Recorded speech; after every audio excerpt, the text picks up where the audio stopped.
On today's Everyday Review, it's the Audi Q8, and it's kind of exciting, especially for me, because the last time I drove an Audi was over 4 years ago, and since then, a lot has changed.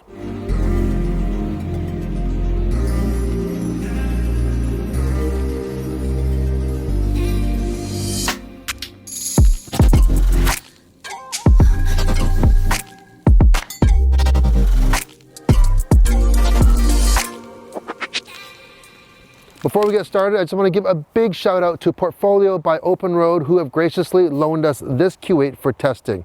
In case you're wondering, Portfolio is a premium luxury car subscription program, one of the most comprehensive ones out there. You pay one monthly fee and it includes everything, including insurance, except gas, and you can flip into different luxury cars every single week. Just think of it. This week could be a Range Rover, next week a Boxster, the week after that, how about a Mercedes? It's that easy. So if you want to find out more information, check out the link below. So let's get to the review. Q8. What do you think of it? I personally like the looks of it. When these type of vehicles came onto the market initially, let's say like the BMW X6, I wasn't a big fan of it, or the X4. Or the GLE or the GLC coupes from Mercedes, because they just took their boxy looking SUV and they just kind of rounded the back end out. And yeah, you know, it's subjective. Then along came other styles like this Q8. Even recently, we just test drove the new Volkswagen Atlas Cross Sport, the Porsche Cayenne Coupe. To me, those all have a nicer look than those rounded looks. So starting from the front, a large octagonal signature Audi grille.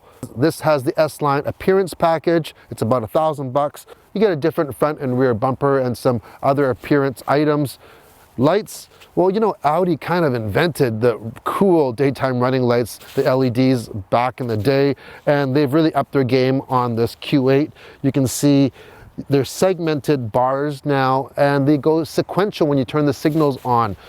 This has LED matrix headlights, and the high beams are below this cluster here. It all rounds out very nice, and the lines of this vehicle, 21-inch wheels are standard. This is equipped with 22-inch. Normally, that's a huge rim, but on this, I think it fits. It doesn't look overly too big, I think. So once again, all proportional. Now this is the biggest difference, is the D-pillar. This is based off of the Q7, but it is a little bit shorter. Wheelbase is the same. They've taken this D-pillar and they've kind of shaped it to reminisce, they say, of the days of the old Quattro competition cars. I can see that, kind of like those old rally cars. Onto the back, you have one continuous light bar. Once again, these LEDs also light up in sequence when you turn the signals on. And down below, you'll see you have areas for your exhaust pipe, but there are no pipes. They're just solid. That's kind of a European thing. I've seen that before.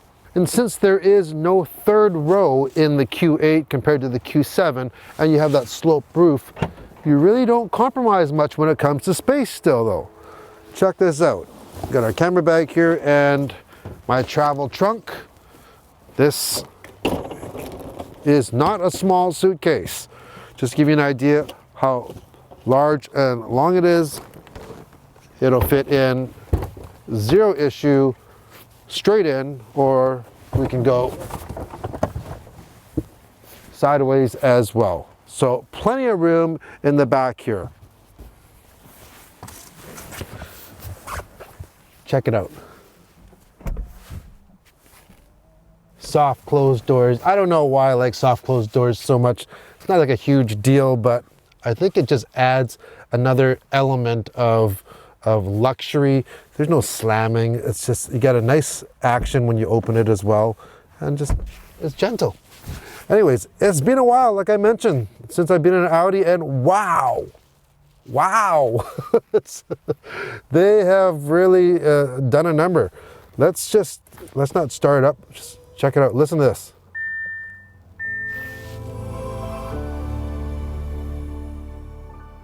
Wow, you're home. It's welcomed you. And boy, does it welcome you with a lot of greetings, not just with audio, but visually. Front and center, you have a 12-inch digital cockpit that is standard. And with this digital cockpit, you can scroll through all sorts of menus. You can have your navigation as one of the selections, but you can also change your view. You have full screen navigation. This Technic also comes with a head-up display. Beside that, you have a 10-inch screen that does everything that you normally would do on your infotainment. And below that, you have a smaller 8.6-inch screen. And what that is it basically works as your work area. So your climate control is on here. So you can kind of hear it. It does click and also has haptic feedback. You can change, by the way, the strength of the haptic action through the menu, or you can turn it off completely so it's just a pure touch screen. So your heating controls are on the bottom here, so you can create shortcuts on this. Apple CarPlay and Android Auto are available, and for the Apple CarPlay it does it wirelessly. I'm not sure about Android Auto though, because I don't have Android device with me right now, but the Apple one does work wirelessly. Everything flows really nice. You have this one continuous chrome line that goes right across the dash, and it integrates really nicely into the vents as well. And you have chrome trim. The screens just don't look really out of place. They look like they belong here because they're all flush mounted. It's not like a tablet sitting on the top of the screen. I like this piano finish. Surprisingly, I'm trying to put fingerprints on it, and it must have some sort of anti-fingerprint stuff on it, I don't know. With the Technic package, you get a lot of standard features such as the head-up display. You get the leather upper dash that comes standard. The wireless charging comes standard. Now here's one thing is, this is a big vehicle. There is not a lot of storage room in the center. I like storage in the center. This one does not have a lot of storage. This armrest though actually slides back and forth and tilts. So you can see here, it tilts. That's nice. The shifter, it's wide and it's flat. I like that. You have your arm on the armrest and you can rest your hand gently and comfortably on that shifter. To the left of the steering wheel, you do have a large storage pocket. It's very, very deep. You could put your wallet or your phone in there without issue. And the side door pockets actually have a lot of room too. Sometimes they're not very wide, but these ones are wide enough I can fit a couple water bottles in there without issue. This has heated and ventilated seats as well as a heated steering wheel. And what I like about this steering wheel is it has dials for the volume. Audi has had that for many years. I'm glad they haven't changed over to buttons. I like being able to scroll my volume. And they have this little asterisk. This function button on the steering wheel is programmable. So by going through the menu, you can program that button to do whatever you want. I have it right now selected as the heated steering wheel. I can turn that on and off with just hitting that button, but I can assign maybe a camera to that. Just hit that to bring up a certain camera. Speaking of cameras, this has a very, very cool backup camera. So let's just start it up here. I want to show this to you. So you have the backup camera, you have a complete overhead view, but you can actually go into 360 as well. So in the 360 view, look at this. I can actually turn the car and it is superimposed in the area that I'm in right now. I can see around the whole car. That is a great feature. That comes standard with this package, as well as the B&O premium sound system. There is an upgrade to this B&O system if you'd like. There's like a 3D sound system, but that one's about an extra $5,000. This one sounds just fine for me. So now let's have a look in the back. In the back of the Q8, you'll find lots of leg room, lots of room under the passenger seat for your feet as well. And the seats do slide quite far up if you want to carry more cargo in the back. or they slide all the way back, and they also recline as well. You also find you have air vents in the middle, on the side. You have a very nice climate control screen, and this is also equipped with power sunshades for both sides. This is kind of really more of a 4-passenger vehicle though. The person in the middle will have to contend with a pretty large, high hump. So you ride up kind of high. It'd be okay in a pinch, but not something that you'd want to do for a long trip. But yeah, height-wise, I would say you might have a little bit of an issue if you were probably taller than maybe 6'3" or so. You could recline though.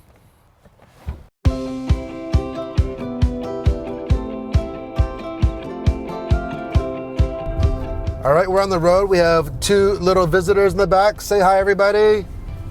There we are. Brooklyn and Caitlin, we're running some errands. So first off, let's talk about the platform that this Q8 rides on. It is the same platform as the Q7, which is the 3-row version of the Q series SUVs. And it also shares the same platform as some pretty heavy hitters like the Porsche Cayenne, the Volkswagen Touareg in the European version, the Bentley Bentayga, and even the Lamborghini Urus shares this same platform. So it's in very, very good company.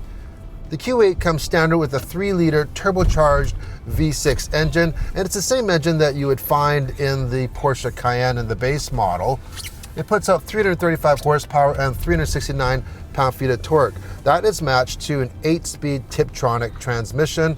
You have a sports setting, which I really like on products like the Audi and Volkswagen products, where you take the gear shifter. If you want to just go into sport mode, you just pull back and it goes into sport mode for the transmission. And if you want to go back into normal, you just pull back again. Because sometimes you just want that the extra speed and gearing down, and just it's a quick thing like that. There's no slapping to one side or anything like that.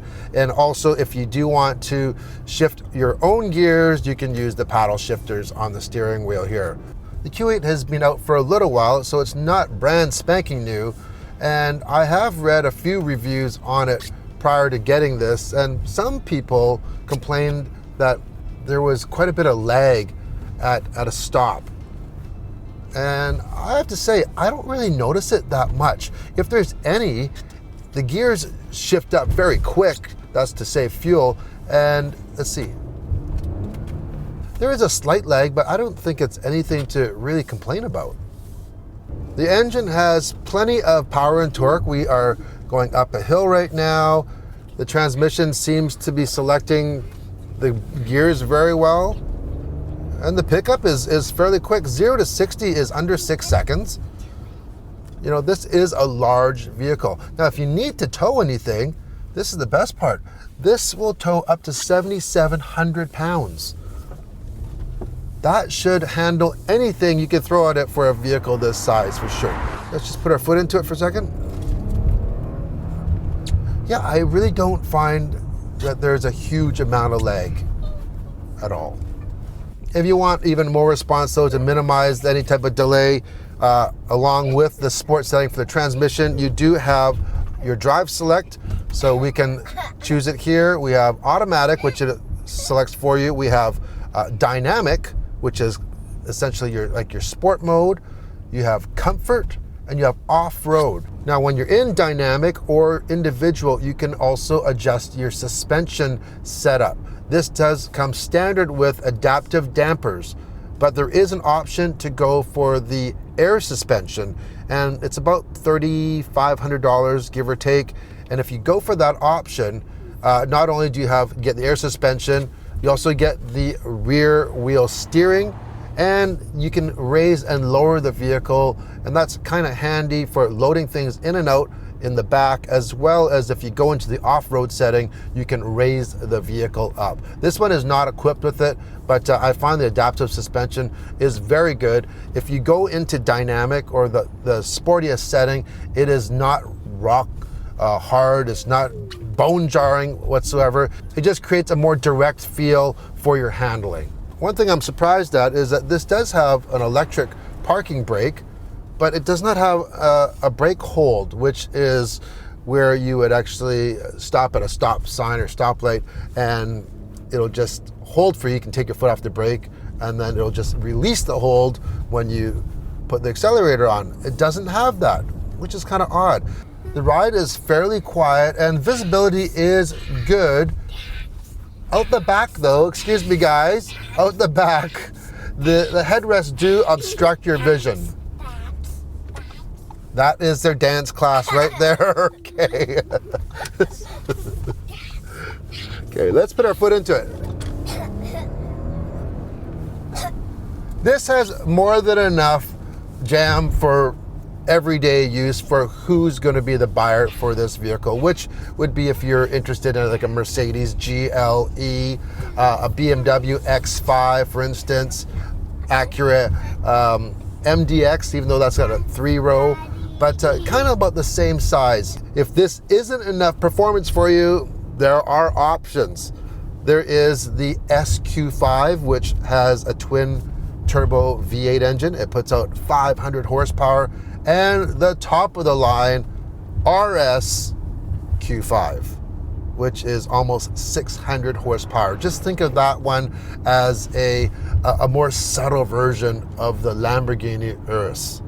So yeah, if you don't need all that flash, but you want a lot of performance, that is the one to get. And it doesn't just come with a more powerful engine, you get upgraded everything from brakes, suspension, you name it. That is the creme de la creme. But that's going to put a huge dent in your pocketbook. You could probably buy 2 of these for the price of 1 of those. So yeah, the passengers in the back, they have no problem, other than one thing they were disappointed in is that the rear windows do not roll all the way down, where they basically go halfways, and they're not a big fan of that, and neither am I. But the power sunshades are really good. There we go. That's as far as they go, if you can see that. Okay, put them up. I've had quite a few people that have commented on the looks, on the exterior and interior of this vehicle, and they are big fans. Seriously, it's a very slick looking vehicle, and it's a nice option for someone that wants basically all the utility as a Q7, but just doesn't need that 3rd row. And the interior, I have a hard time deciding if I like the interior of this or the Porsche Cayenne. This has a more modern look to it, I think. I love the lighting for the exterior, especially the interior lighting and the ambient LEDs that they have. Here's a shot of it at nighttime. It looks really, really slick. So that's it for our drive. Let's get to the wrap up. Say bye, girls. Ciao! The Audi Q8 starts at $82,000 for the progressive trim. If you want to get into the Technic package that we have here, it'll run you $90,000. If you compare that to a comparable Q7, that'll be $86,500, which is $3,500 less, meaning that you do pay more and you kind of get less with the Q8. But you know, style does come at a price. So if you don't need the 3rd row of the Q7, my money would be on this Q8.